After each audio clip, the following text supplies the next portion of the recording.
السلام عليكم ورحمة الله وبركاته. بسم الله والحمد لله والصلاة والسلام على رسول الله وعلى آله وأصحابه الفائزين برضا الله أما بعد. ഫിഖ്ഹ് പാഠം 105.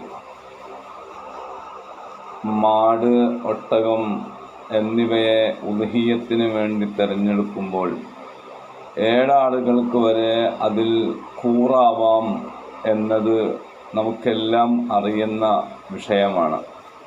എന്നാൽ ഒരാൾ തന്നെ അത്തരം ഒരു മൃഗത്തെ അറവ് നടത്തുകയും 7 കർമ്മങ്ങൾ ഉദ്ദേശിക്കുകയും ചെയ്താൽ അത് സ്വഹീഹാകുമോ? അതായത് ഒരാൾ ഒരു മാടിനെ അല്ലെങ്കിൽ ഒട്ടകത്തെ വിലക്ക് വാങ്ങുന്നു, എന്നിട്ട് അദ്ദേഹം 7 ഉദ്ദേശ്യങ്ങൾ വെക്കുന്നു. ഉദാഹരണത്തിന് പറഞ്ഞാൽ, 1 തൻ്റെ സുന്നത്തായ ഉദ്ഹിയ്യത്ത്, മറ്റൊരു ഓഹരി തൻ്റെ ഭാര്യയുടെ സുന്നത്തായ ഉദ്ഹിയ്യത്ത്, 3 ഓഹരി തൻ്റെ 3 മക്കൾക്ക് വേണ്ടിയുള്ള അഖീഖത്ത്. ഇപ്പോൾ 5 ഓഹരിയായി. ഇനി 2 ഓഹരി ബാക്കിയുണ്ട്. അതിലൊന്ന് പാവപ്പെട്ട തൻ്റെ അയൽവാസിക്ക് സ്വതക്കയായി നൽകാൻ, 7ാമത്തെ ഒരു ഓഹരി പള്ളിയിലെ ഉസ്താദിന് ഹദിയയായി കൊടുക്കാൻ. ഇങ്ങനെ 7 ഉദ്ദേശ്യങ്ങൾ, 7 കർമ്മങ്ങൾ ഉദ്ദേശിച്ചുകൊണ്ട്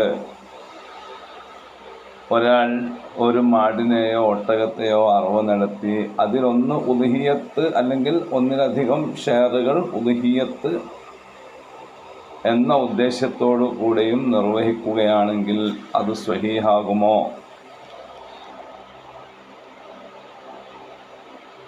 മിൻഹാജിൻ്റെ വിശദീകരണ ഗ്രന്ഥമായ മുഗ്നിയിൽ കാണാം, തംബീഹുൻ لا يختص إجزاء البعير والبقرة عن 7 بالتضحية.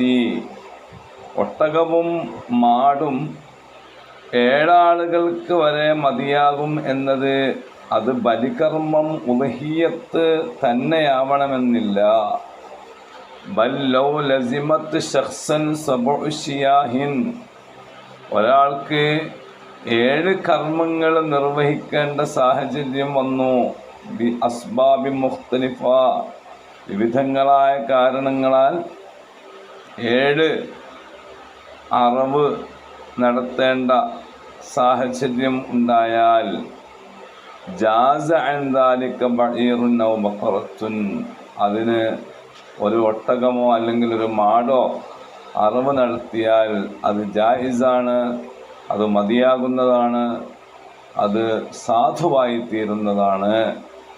അപ്പോൾ നേരത്തെ നമ്മൾ ഉദാഹരിച്ചതുപോലെയുള്ള അത്തരം വിവിധങ്ങളായ കർമ്മങ്ങൾ ഉദ്ദേശിച്ചുകൊണ്ട് മാടിനെയോ ഒട്ടകത്തെയോ അറവ് നടത്തിയാൽ അത് സ്വഹീഹാവുകയും പരിഗണിക്കപ്പെടുകയും ചെയ്യും.